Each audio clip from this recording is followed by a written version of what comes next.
Lima, বৌমা, কি ব্যাপার? তুমি এখানে কি করতেছো?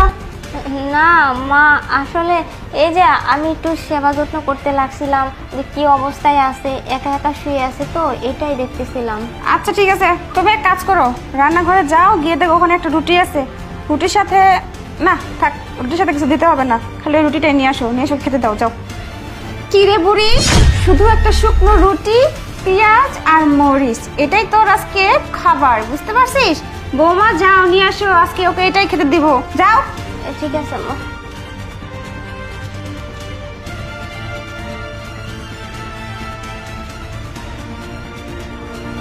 এই শুকনো রুটি, পেঁয়াজ আর কাঁচামরিচ, এটা দিয়ে কি উনি রুটি খেতে পারবে? উনি তো এমনিতেই অসুস্থ মানুষ। এক কাজ করি, এই মিষ্টিটা আমি নিচে দিয়ে দেই, তারপর এই রুটিটা উপরে দিয়ে দিই, তাহলে তো মা কোনোভাবেই বুঝতে পারবে না। এইভাবেই আমি চুপি চুপি ওনাকে খাইয়ে দিব। মা, এই যে খাবার নিয়ে আসছি। ও নিয়ে আসছিস? তো পেঁয়াজ মরিচ কই? আসলে মা, পেঁয়াজ আর মরিচের যে দাম, ইয়ার লিগে আমি নিয়েই নেই। আমি চিন্তা ভাবনা করছি শুকনো রুটি দেয় উনারে খাওয়া। বাহ, ভেরি গুড। এই না হলে আমার বৌমা আমার মতোই শিখতে পারছে। ভালো ভালো, যেমন গুরু তেমন শিষ্য। তোমাদেরকে শিখাতে পারছি, খুব ভালো লাগতেছে আমার। যাই হোক, ঠিকই করছো যা করছো। এই বুড়িরা তো এর থেকে আরো বেশি, আরো মানে খাবার দেওয়া দরকার। কিন্তু যাই হোক, যখন নিয়ে আসছো, হ্যাঁ, এটুকু যে পাচ্ছে এটাই 7 জন্মের ভাগ্য। এর তো এই খাবারও জোটার কথা না, ওকে অনেক সুখে রাখছি। যাই হোক, তোমরা খাও, আমি গেলাম। আচ্ছা যা।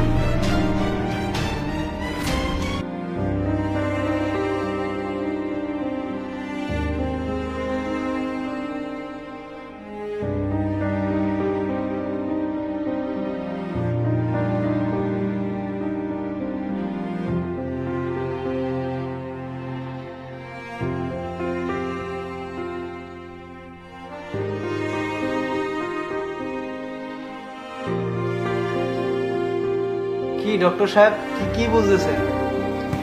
রোগীকে তো দেখলাম, কিন্তু রোগীর অবস্থা খুবই খারাপ।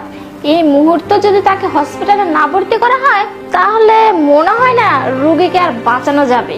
কি বলতেছেন? হসপিটালে ভর্তি? সে তো অনেক টাকার ব্যাপার, খরচের ব্যাপার।